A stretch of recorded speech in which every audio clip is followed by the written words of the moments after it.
When I was 18 years old, I started my first full-time job. It wasn't glamorous or particularly exciting, but it paid the bills, and more importantly, it gave me a sense of independence. My parents had always been hardworking, but money was tight growing up, so I learned the value of $1 early on.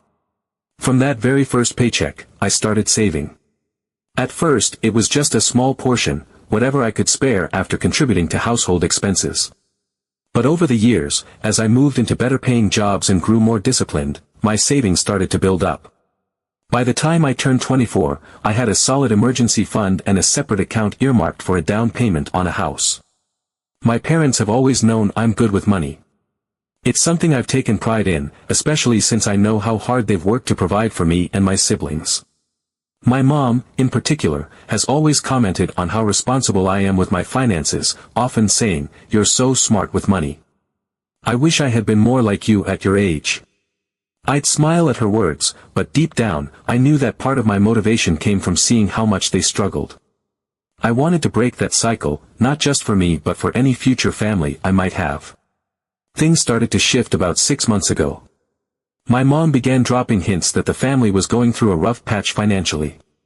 My dad's hours at work had been cut, and my younger brother had been dealing with some health issues that required regular doctor visits. On top of that, their car broke down, and the repair bill was astronomical. I stepped in where I could. I paid for groceries for a few months, helped cover some of the utility bills, and even chipped in for my brother's school supplies and extracurricular fees. It wasn't easy, but I didn't mind. They're my family, and I love them. But recently, my mom's requests have become more intense. One evening, after dinner, she sat me down and brought up the family's financial situation again. This time, though, she had a specific ask. She wanted access to my savings account. Not just to borrow money or ask for help when needed, but full, unrestricted access. She framed it as a precaution, saying that with all the unexpected expenses lately, it would be helpful for her to have the ability to withdraw money quickly if an emergency came up. I was stunned. I didn't know how to respond at first. I took a deep breath and calmly explained that while I understood the pressure she was under, I wasn't comfortable giving her access to my account. I told her that I had worked hard for that money and that it was meant for my future, a future I'd been dreaming of for years. I also reminded her that I'd been more than willing to help out when real emergencies arose and assured her I'd continue to do so. But handing over control of my savings? That was a line I wasn't willing to cross. She didn't take it well. Her face fell, and she immediately started accusing me of not trusting her. She said I was being selfish and that I cared more about my money than my family. It broke my heart to hear her say that, especially since I've always tried to do right by them. But I stood my ground.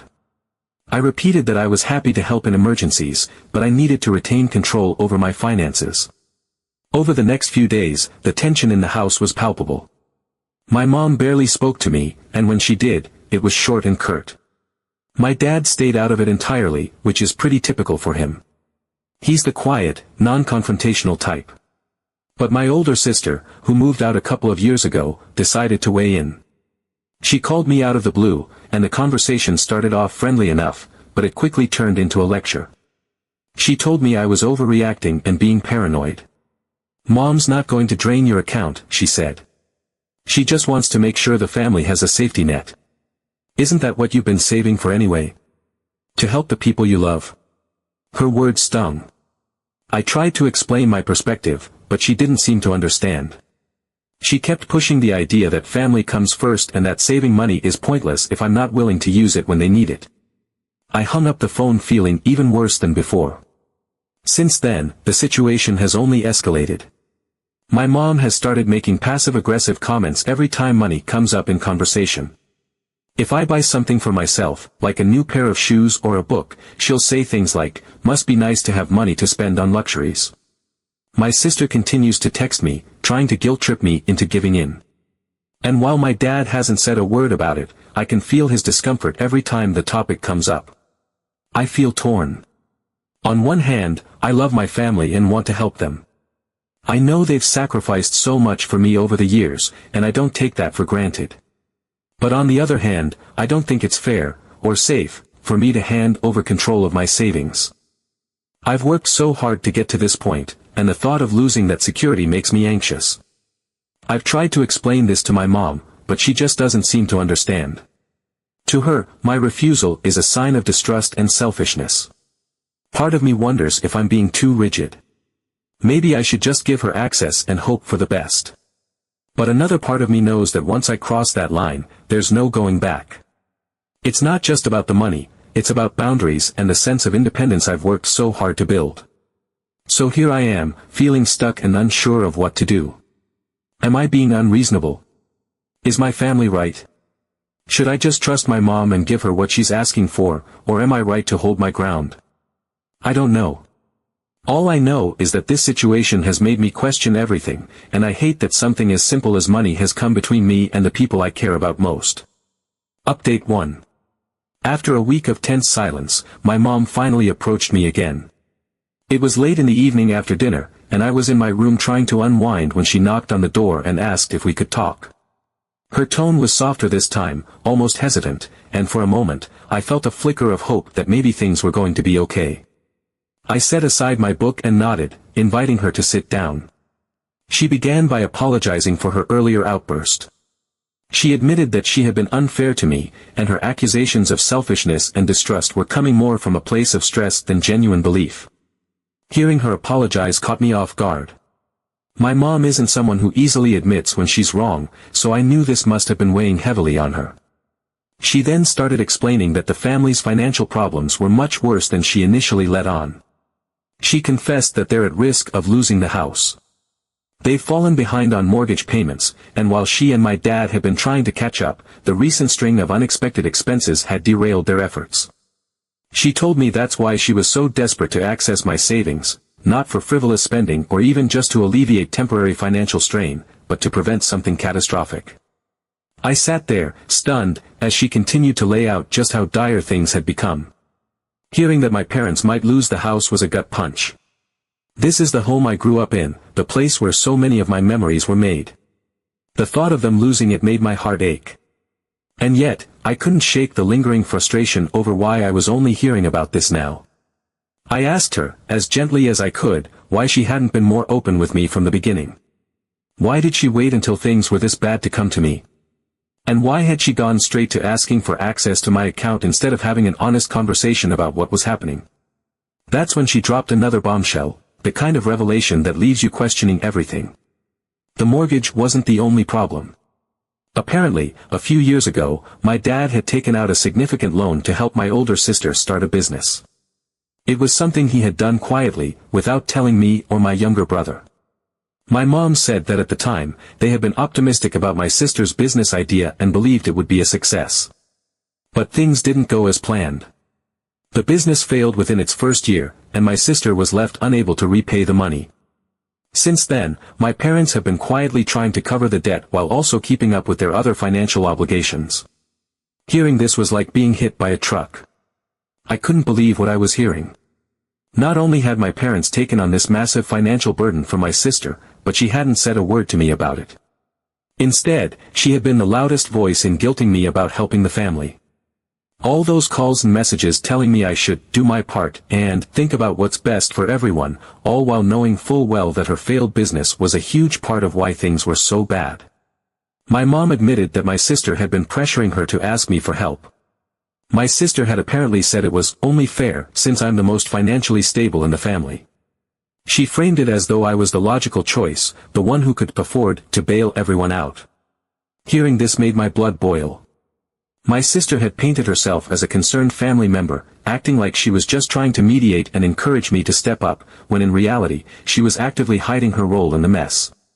She had been complicit in pushing my mom to make me feel guilty, all while conveniently leaving out the part where her failed business had played a significant role in creating the situation. I felt a mix of emotions, anger, betrayal, sadness, and a deep sense of exhaustion. I didn't know what to say to my mom. Part of me wanted to yell, to ask her why they had kept this from me, why they hadn't told me about the loan years ago when they first took it out. But another part of me just felt tired. I was tired of feeling like I had to be the responsible one, the one who always had to step up because others had made mistakes. I sat there in silence as my mom continued. She told me she didn't want to burden me with all of this, especially since I'd been doing so well for myself. She said they had hoped to handle it on their own, but things had spiraled out of control. She also admitted that my sister's constant insistence had influenced her decision to approach me about my savings in the first place. My mom said she felt caught between trying to protect me and trying to keep the family afloat, and in the end, her desperation had won out. I didn't know how to respond. I love my mom, and I could see how much pain and stress she was carrying. But I couldn't ignore the betrayal I felt, not just from her, but from my sister, too. It felt like everyone had been keeping secrets, and now they were all coming to light at once. I felt overwhelmed and unsure of what to do. I wanted to help my family, I really did. But I also felt like I needed to protect myself. I had worked so hard to build financial stability, and the idea of jeopardizing that because of decisions I wasn't even consulted on felt deeply unfair. I decided to take a step back and think things through. I told my mom I needed time to process everything and figure out what I could realistically do to help without putting my own future at risk. She seemed to understand, but the tension in the house remained. My sister, on the other hand, hasn't said a word to me since I found out about the loan. I'm not sure if it's because she feels guilty or because she's upset that I haven't immediately swooped in to fix everything. I still don't know what the right move is. Part of me feels like I should step up and do whatever it takes to help my parents keep the house. But another part of me feels like I've already done so much, and it's not fair to ask me to shoulder even more of the burden, especially when I wasn't part of the decisions that led to this mess in the first place. All I know is that this situation has left me feeling more conflicted and hurt than ever. Update 2. After learning about the loan and my sister's involvement, I couldn't shake the nagging feeling that something still wasn't adding up. The whole situation felt murky, like there were layers to this mess that I hadn't uncovered yet. My family's behavior had already eroded my trust, and the more I thought about it, the more uneasy I felt. I needed clarity, and I decided the only way to get it was to dig deeper. One evening, while my parents were out running errands, I found myself in the living room. My mom had been sorting through some paperwork earlier that day, and a stack of documents was still sitting on the coffee table. At first, I hesitated. It felt invasive to go through her things, but then I reminded myself that I wasn't doing this out of spite, I just wanted answers. I started flipping through the pile, carefully sifting through bank statements, utility bills, and random receipts. Most of it was exactly what I expected, evidence of overdue payments and mounting financial stress. But then I stumbled across something that didn't fit. It was a bank statement for an account I didn't recognize. The account wasn't in my name or the joint account my parents use for household bills, it was solely in my mom's name. And the most shocking part? It had a balance of several $1,000s. I stared at the statement, my heart racing. I felt like I'd uncovered a secret I wasn't supposed to know. My first thought was disbelief. How could they be in such dire straits, to the point of asking me for access to my savings, when my mom had a substantial amount tucked away in this account? My mind raced with possibilities. Maybe this was money she'd forgotten about, or maybe it was earmarked for something specific that I didn't know about. But even if that were the case, why hadn't she mentioned it when she was pleading with me to help them? When my parents got home, I couldn't keep it to myself. I confronted my mom almost immediately. At first, she tried to deny it. She acted confused, asking what I was talking about, but I wasn't buying it. I pulled out the statement and handed it to her. Her expression changed instantly. She looked cornered, like a deer caught in headlights. After a long pause, she admitted that the account was hers and that she'd been setting aside money for years. She explained that the money was meant to be a last resort emergency fund. She said she was terrified of touching it because she wanted to make sure it was there in case something catastrophic happened, something even worse than their current financial troubles. I couldn't believe what I was hearing. They were at risk of losing the house, they had begged me for help, and yet here she was, sitting on thousands of dollars. Her reasoning didn't sit right with me. If this wasn't a financial emergency, what was? And if she was so determined to preserve this last resort fund, why was she so quick to come after my savings?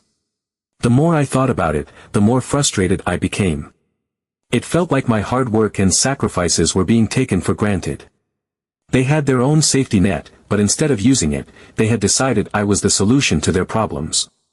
After my conversation with my mom, I reached out to my sister. I needed to know if she was aware of this account. Her reaction was telling. When I mentioned the statement, she seemed genuinely surprised. She claimed she didn't know anything about it and sounded almost as shocked as I had been. But then, after a moment of silence, she quickly changed the subject. She muttered something about needing to go and hung up. Since then, she hasn't texted or called me. Her sudden silence only added to my growing sense of betrayal. Whether she knew about the account or not, it was clear she wanted no part in addressing the situation. It felt like she was retreating, leaving me to deal with the fallout alone. Over the next few days, I found myself oscillating between anger and relief. My family had guilted me, shamed me, and pressured me into feeling like I was their only hope. They had played on my love for them and my sense of responsibility, all while withholding critical information. I don't know whether to feel relieved that they have some money or even angrier that they weren't upfront with me. It's starting to feel like I'm being used, and I don't know how to move forward. Update 3. After weeks of back-and-forth arguments, I reached my breaking point. The tension at home had become unbearable, and every interaction with my mom and sister felt like walking on eggshells. No matter how much I tried to explain my position, it was clear that they saw me as nothing more than a safety net, a solution to their problems rather than a person with boundaries and feelings. I realized I couldn't think clearly in that environment, let alone figure out my next steps. So, I made a decision: I needed to leave. A close friend of mine, someone who had been a pillar of support throughout this ordeal, offered me a place to stay temporarily. She could see how much this situation was affecting me, and she encouraged me to take a step back for my own well-being. It wasn't an easy decision, but deep down, I knew it was the right one. I needed space to breathe, to think, and to distance myself from the constant guilt-tripping and manipulation. I started packing my things one quiet afternoon while my parents were out. As I went through my drawers, sorting through clothes and personal items, I realized something was missing: my checkbook. I rarely use it. It's mostly for emergencies or the odd expense that requires a physical check, but I always keep it in a specific drawer in my desk. At first, I thought I might have misplaced it. I tore apart the drawer, then moved on to other parts of my room, searching through every nook and cranny. But it was nowhere to be found. A sinking feeling settled in my stomach. I couldn't ignore the timing or the context. Given everything that had been happening, the possibility that someone in my family might have taken it felt all too real. Trying to push down my growing anxiety, I logged into my bank account to check for any unusual activity. What I found made my heart stop. There were 2 large pending transactions that I hadn't authorized, both written as checks. The amounts were significant, enough to make a serious dent in my savings. My hands started shaking as I stared at the screen, disbelief and panic washing over me. I immediately called my bank to flag the transactions. Thankfully, because they were still pending, the bank was able to put a hold on them and assured me they'd be investigated. Once I'd secured my accounts, my panic gave way to anger. I couldn't believe what was happening. Someone had taken my checkbook, forged my signature, and tried to drain my account, and I had a sickeningly clear idea of who it might be. When my mom got home later that day, I confronted her. I didn't beat around the bush or sugarcoat anything. I told her I knew about the unauthorized checks and demanded to know if she had anything to do with it. At first, she denied it, her face a mixture of shock and offense. But as I pressed her, her defenses crumbled. She broke down, tears streaming down her face, and admitted that she had taken my checkbook. Her explanation felt like a slap in the face. She said she thought I wouldn't notice a few withdrawals since I'm so good at saving. She tried to justify her actions by saying she was desperate and had no other options. The worst part was that she didn't even seem to fully grasp the gravity of what she'd done. To her, it was a small misstep in the face of a larger crisis. To me, it was a betrayal of the highest order. That was the final straw. Any lingering sense of obligation or guilt I'd felt about helping them vanished in that moment. I realized that if I didn't set firm boundaries now, this cycle of manipulation and entitlement would never end. I called my bank again and had them put extra security measures on all my accounts. I locked down online access, added 2-factor authentication, and requested alerts for any unusual activity. I wasn't taking any chances. I also made the difficult decision to cut off all financial support to my family, at least for the foreseeable future. I couldn't trust them anymore, and until they could prove otherwise, I wasn't willing to put myself at risk again. My dad apologized profusely when he found out what had happened. He seemed genuinely remorseful, and part of me believed that he hadn't been involved in the checkbook incident. But his silence and passivity throughout this entire ordeal had allowed things to escalate to this point, and I couldn't overlook that. My mom, on the other hand, doubled down. She accused me of overreacting and said I was being heartless by abandoning the family in their time of need. She kept insisting that she had only done what she thought was necessary and that I'd understand one day, when I had a family of my own. My sister chimed in too, calling me selfish and cold. Her words stung, especially given that she played such a significant role in the family's financial troubles. I couldn't believe the audacity. They still had the money in my mom's hidden account. They had resources they could tap into, yet they continued to paint me as the villain. It was clear that they had no intention of taking accountability for their actions or addressing the deeper issues that had led to this mess.